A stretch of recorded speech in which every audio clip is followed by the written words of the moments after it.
So Cindy, I want to jump to you here. Um, so Cindy, like you're kind of a one-man show, right? One-woman show.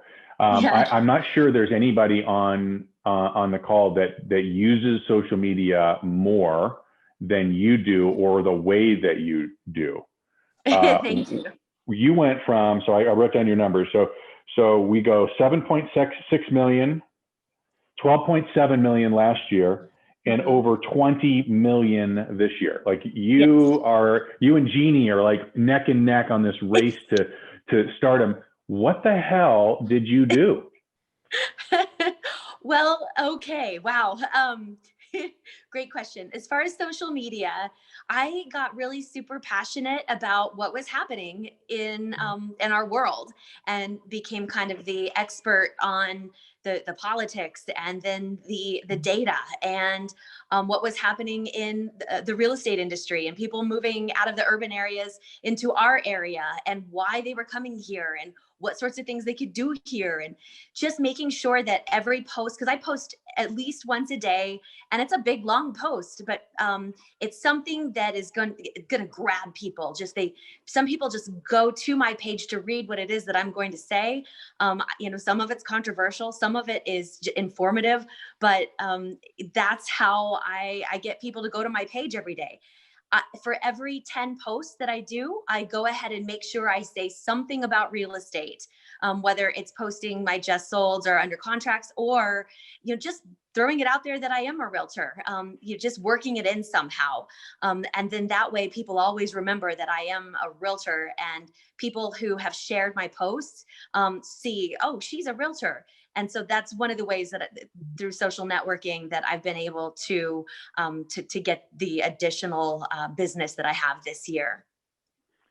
So there's Cindy kind of flies in the face of what many coaches, mentors, social media folks tell us that we should be doing from a messaging standpoint. And I want to call attention to this because I'm trying to remember which one of you said it, but the inference was authenticity. Yeah. So here's the deal, right? Like we had the people that called us, and you could tell they really weren't checking on you. They were just checking to see whether or not you could help them achieve what they wanted to. And then we had the phone calls from people that really they cared about me. Yes. Those are awesome, right? So when it comes to politics, as an example, or opinions, we are taught, and I'm one of them, right? That says, hey, listen, if you make that stand, you're essentially cutting out half of the population. And Cindy said, I'm good with that, right? And Yeah. Cindy, you don't have to agree with her politics, right? Right. She was passionate, she was respectful, she was kind, she was true to herself, she was authentic, and she delivered a consistent message. And I don't know if you heard, but she said on every 10th post. So she might have a process in place as to how she's going to do it. If you haven't, I would really encourage you to get on her Facebook page. If you are a Republican, you are going to love her page. If you're a Democrat, you're going to hate her page. But here's the thing: but I understand that she's super respectful about her messaging, right? So don't get on there and cause a bunch of shit. But learn that here's a woman who said, "Hey, listen, I am going to be authentic with my message and what I believe." She got so much business from it; it was completely and totally crazy. Cindy, can you share the most recent one, which is completely and totally crazy, where you basically told everybody to stop calling you, that you were not taking any? Yeah. Well, so I've done so much business this year that I felt like I needed a little bit of a breather. And so, and I think I was closing 17 deals in 2.5 weeks. Like, it was insane. And I was like, I just need a breather. So I put on Facebook that I wasn't going to be taking any new clients until January 1st, 2020. And I, wrote about how grateful I am which I am, for all of my clients and the people who believed in me. And I think somebody screenshotted it, sent it to Todd, like, what is she doing? and it blew up into business. Will you please just take me? Will you please just take my daughter-in-law? Will you please just, it was just one more. So becoming rare, a rarity, then became a commodity. And then it that particular post just absolutely blew up. So into even more business, and it's really stacked my pipeline for January, February, March. That's awesome. I'm not saying that everybody should be, putting on Facebook, hey, I'm not going to take any new clients. Yeah. That might not be the best idea, but I don't know. It worked out, and that was risky. For sure. Yeah. Well, listen, so you've heard a lot. Like, sounds like authenticity might be a real big one. It sounds like leaning into the people that already know and love you might be a really great one. It sounds like buying leads, maybe not the primary strategy of the future. So let's talk about the future with our panelists. Robert, why don't we start with you, buddy? Do you see a particular challenge for 2021 that you're tackling? And is there one or two very specific things that you're going to do in 2021 to do even better? Yeah, definitely. I think the challenge is inventory, obviously, at least for us. And, we've been working on how to solve that challenge and how to find off-market properties for quite a while. So we honed that in fairly well. So, just being really consistent and kind of doubling down on that process is the, tactical solution, I think, there. And then for the team to keep this momentum going and keep this pace going, it's, for me, it's kind of slow down a little to speed up, be more strategic, take deeper breaths, spend more time with my family. The getting rear-ended by the dump truck, did a lot for me mentally. So I need to take a step back, pour into my team, trust my team, grow my team, and help them, grow their businesses. And part of how we're doing that is by going all in on social media, video, again, like letting people know who we are, what we're about, what we can provide, and we think that's going to excel us into our new mantra of being the obvious choice for any decent person looking to buy or sell on Steamboat. Dude, I love that. The way to speed up is to slow down. I got that one. And then what was the other one? I think Jeannie said, you can't improve what you don't measure. I'm getting all these like one-liners I'm gonna use. Kelsey, can you answer the same question? Like, is there one challenge that you're looking at, and do you have one or two specific things that you're going to go all in on to win in 2021? Yeah, I think just, personally for me with the kind of the past, it's just consistency. So just keeping on with the things that have brought me success, double down on the things that brought you or me success, right? It's individual. So whatever things have worked, like double down on them and do them harder than you ever have. And then I think adding to that is just continuing to build the list, right? Like I can build the list, serve the list. I can serve it all day, but if I don't have enough people that I'm constantly adding to it, then, it's not helpful. So continuing to build that list, to make those connections, build those relationships, and just be consistent. Love it. Little Sharon thrown in there. Build the list, serve the list. Rock on. Cindy, same question. Okay, well, talking about one-liners, I really like this one. So success is not owned, it's rented.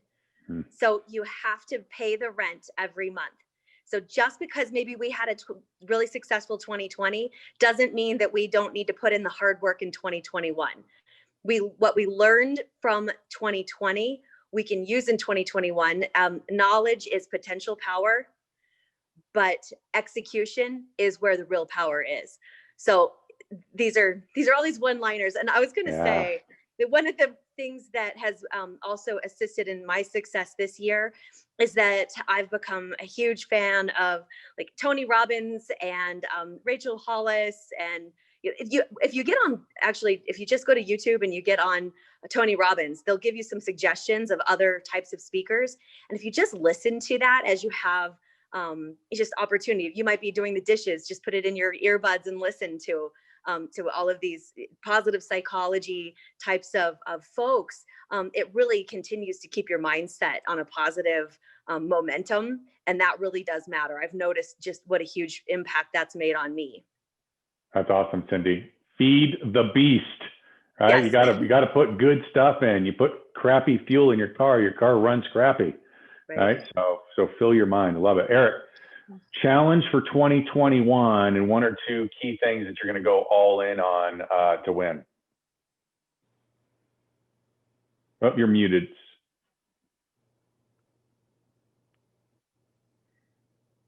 For me, 2020 and 2021 have redirected how I'm doing my business, of course. And I think the sort of the takeaway for me at this point is being able to adapt to the changes that come our way, because we are adapting to doing everything so differently. Working at home has changed so much about my my daily life. Staying out of the office has been critical. And I'm 66. At my age, adapting, of course, becomes more challenging. I am so incredibly fortunate to have my son Ian, who's 32, working next to me, because he understands today's technology in a way that I don't, and having that energy that Kelsey and Cindy and Jeannie and Robert bring to the game. I need someone to help me with those things, and I'm very thankful to have him be a part of. Hey, no pressure, Ian. No pressure, buddy. I also sincerely believe that that our personal individual enthusiasm drives our business. And when we're excited about what we're doing and we're energized, and when we talk to someone, they feel that positive energy, it just makes a really big difference. And that takes you back to your personal wellness, your mindset, continuing to work on your communication skills, being a better listener, that list of things that we all focus on. Enthusiasm is key. That's awesome. Jeannie, I don't think I've asked you this question. So 2021, big challenge that you're expecting or looking at, a couple of things that you are going to go all in on to win. I definitely want to grow my business. I've got some big goals, and with that said, I want to spend less time working. So my goal is to be more focused and create systems and standard operating practices, use the transaction coordinators, continue coaching and reading books, mainly on Audible, actually. But my big challenge is to plan the day and work the plan. A lot of times I'll get sidetracked from what my plan is. So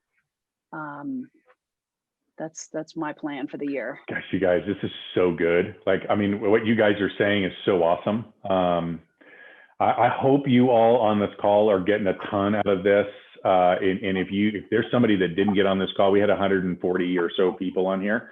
But if there is somebody that didn't see it, we're going to put it on Inside Track. But send this to them, right? Because we have a lot of people that don't maybe understand or haven't yet connected with this idea that I think everybody on here, with the exception of one of you, has a coach, right? And the one that doesn't currently have a coach has been a coach. I think everybody on here has been talking about authenticity. Everybody on here has been talking about mindset and how they feed their mind and their mindset and how that shift. Every single one of you have talked about sort of organic lead generation and not silver bullet and snake oil and all that kind of stuff. It's just super powerful stuff. So I hope you guys will make sure that you share this.